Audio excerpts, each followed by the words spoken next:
Anyong, ako nga pala si Chen, kargador sa South Korea. Ngayong araw nga ay gusto kong magpa-check up sa OB/GYN.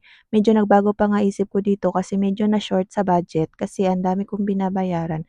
Pero dahil sa jowa-hours ko na pinupush ako magpa-check up, so ayun na motivate naman ako.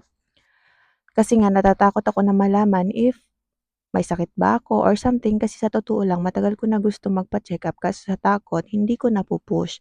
Last year kasi nagsimula mag-trigger yung pimples ko sa bandang baba lang, gumagaling siya pero bumabalik din.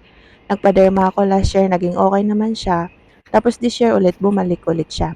Ang iniisip ko allergy lang siguro ako sa spring kasi every spring lang talaga siya natitrigger. Kaso na-try ko na lahat ng gamot sa pimples, gumagaling naman siya kaso araw-araw may bago. Alam nyo ba na halos araw-araw ko nakachat si ChatGPT para itanong sa kanya lahat ng posibleng dahilan ng pag-trigger ng pimples ko.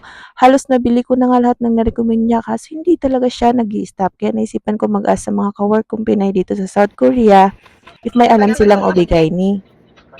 Oo. Kasi baka maaga ako dun. Ako mag-break magpaano. Diyan lang sa Fortune. Tingnan ko lang dyan. Bye. Sabi oh. Sige na, bye-bye. Ingat sa biyahe. Na marunong mag-English para maintindihan ko ang sasabihin ng doktor.